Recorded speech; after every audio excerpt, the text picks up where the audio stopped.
All right, so this is going to be a very brief intro to some of the things that are happening out there and things that you might want to get involved, because we always get the question like, how can I participate? What can I do? Or some people who are doing really fantastic work and we reach out and they're like, oh, I'm not really a researcher, but here's all these many hours I've spent already considering Enlister in her context. So just to give you a sense, you probably saw a lot of links throughout the last 3 days referring to this website, Packed with Potential. So what this is a research hub. It's both a community to collaborate with and just a website to share content and access to shared resources. That's all. The website is like the simplistic, most possible simple thing you could have. It's just a place to seek out information. So our goal is to provide access to information, access to tools, access to people, and all that in service of promoting Enlister's legacy. There are many resources and things that you can consume that are available to you there, but the ways you can help are also many. So you can contribute to existing projects, you can become a project caretaker, and you can help maintain the websites. And we have a lot of other things that potentially will be good ways to get engaged. So I'm going to give a quick run through for some of the projects if you're not familiar with them, but for all of them and for any other topics that are on your mind, you can just reach out via the contact form and we'll be able to get in touch with you. Sometimes the project starts because you have a central question like Laurie was talking about. Sometimes you have a handful of curiosities. Other times they're just more exploratory. Maybe you're doing a transcription or maybe you've come across a document. The information just reveals itself to you and it just becomes interesting. So a lot of the projects here have started in all of these different ways. The first thing I'll notice is that there are just a lot of resources then. So basically everyone who has transcribed and created a transcription blog, you can just come to one place and find everyone. If you find a new one that we're not aware of, please let us know and we'll add to the list. This way it's just easy to find things. One of the first things that we put together was just a list of all the available books. There are many editions from different years, so this helps you disambiguate that list to get you just started if you're new to getting to know Enlister in her time. And then we have this we're trying to create a comprehensive index of published references. This includes academic journals, this includes articles and a variety of other references that seem either central or fringe, but still very relevant for you to just understand Enlister's context. There are a few other projects. More recently, the Enlister Sex Guide has been a more in-depth look at how she uses language throughout the diary to talk about sex and her practices. Thanks to Steph Galloway for spearheading that. The fact checker came about when we started to see some recurring themes in conversation out there like Facebook and social media that we had plenty of evidence for, and we're starting to see rumors that were not aligned with that evidence. So the fact checker is just a way to surface the things that we know are factual about things about Enlister's life and things like that.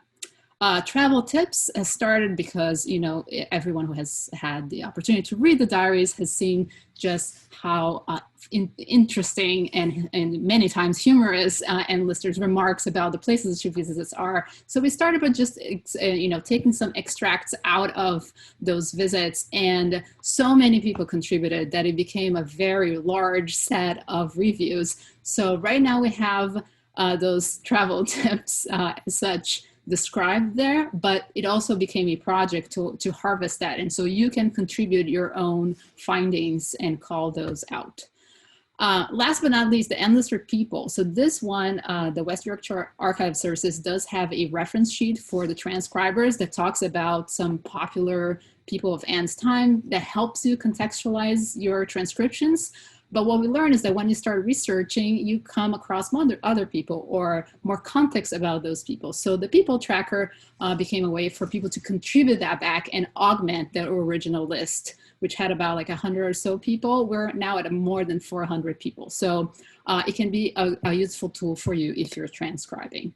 Also, I'm just mentioning the Crip hand tools that some folks have created here. If you're new to transcription, and you're curious or maybe it's not something you're doing regularly, you're just curious about certain passages, it's a handy way to get into it before you completely immerse yourself in doing that sort of work.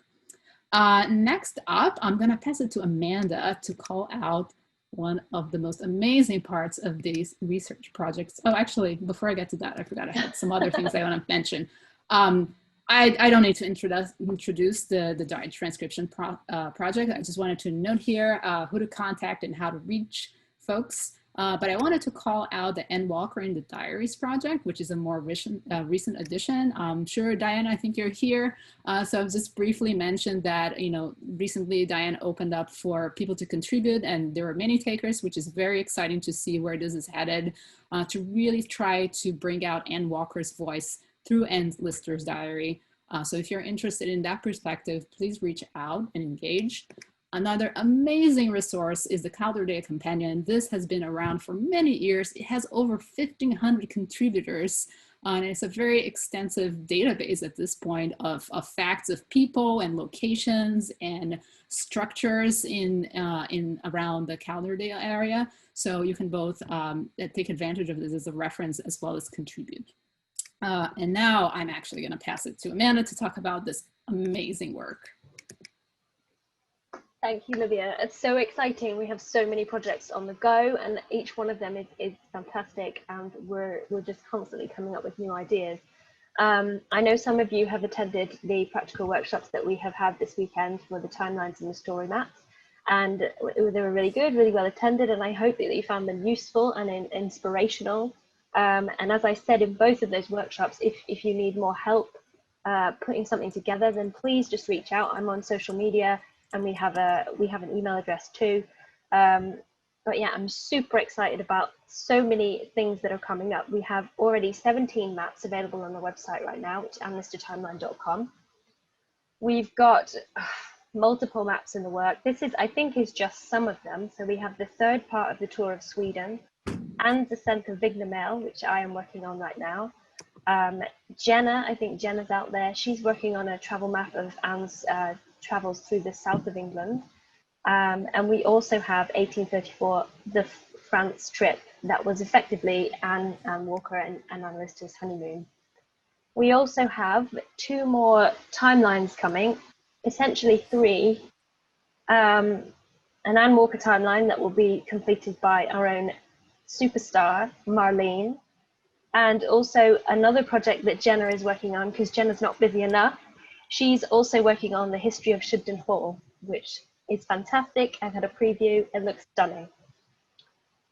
So yeah, like I said before, we're on social media. If you need help, if you've got ideas, if you've been inspired by something you transcribed in the diary and you can see something that would fit for a timeline, that would fit for a story map, come and reach out. We're open to ideas and suggestions. Awesome, thank you, Amanda. Thank you. So I mentioned the trackers, and what I mean by a tracker is, as Lori pointed out, we don't have the body of work of the diary to work with. And so we're relying on the people who are currently transcribing, surfacing some things as there is interest in certain topics. So the first one, I just want to call out, the bookshelf one, is a way for us to track what kinds of things was Ann Lister reading, whether it's books or periodicals. We have over 400 items logged. You can contribute to that either by providing that information from your transcriptions, or you can help us do the next step, which is researching these books themselves. So there is plenty to be found about the context of these books, whether there are copies available in libraries, from her time, editions that she might have read, so you can engage with that way.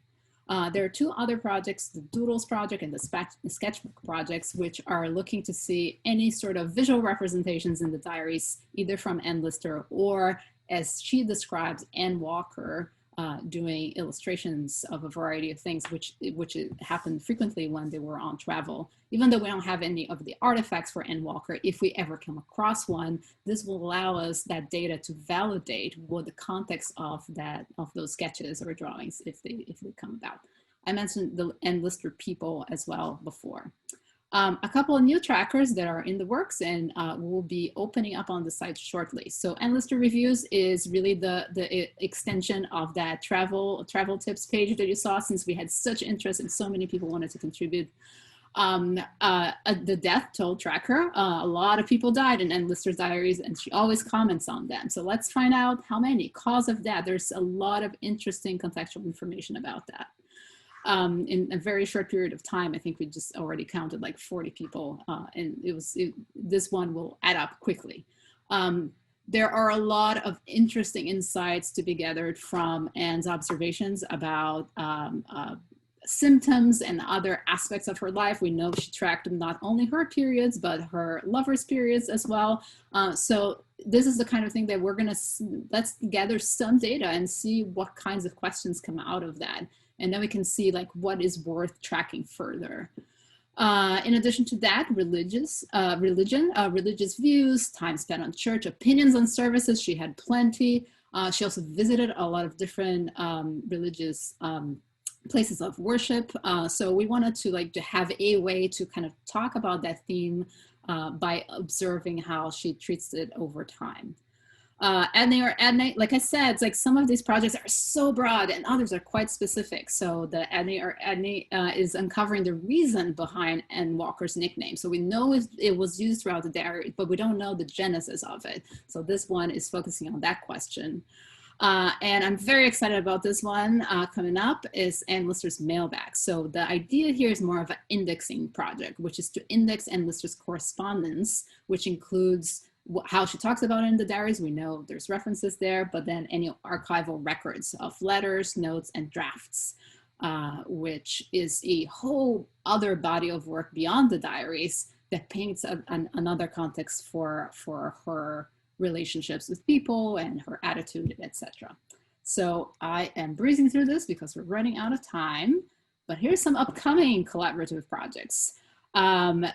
This one I wanted to ask, did you know that the UK's Meteorological Office doesn't have tracked weather data between 1820 and 1869? But guess who tracked that data constantly and obsessively during that period? So Halifax local Colette Fleming started with Anne's diaries in August 1820, tracking Anne's data and creating a data set for that. And we're going to help her extend this project to develop Anne's into rich information into a more usable data set that we can analyze. And in a way, we can look to this potentially is Anne's official contribution to science, as that data set that she created can be surfaced and it can be used to talk about weather patterns and other things like that. Transcription resources, we had great conversations this week about Code Breaking 101, and a lot of resources were shared. So we'll have one place that will collect all of that to both help people get started, but as you get deeper into it, more tips and tricks and like how to do and be effective at it, like tools and things like that.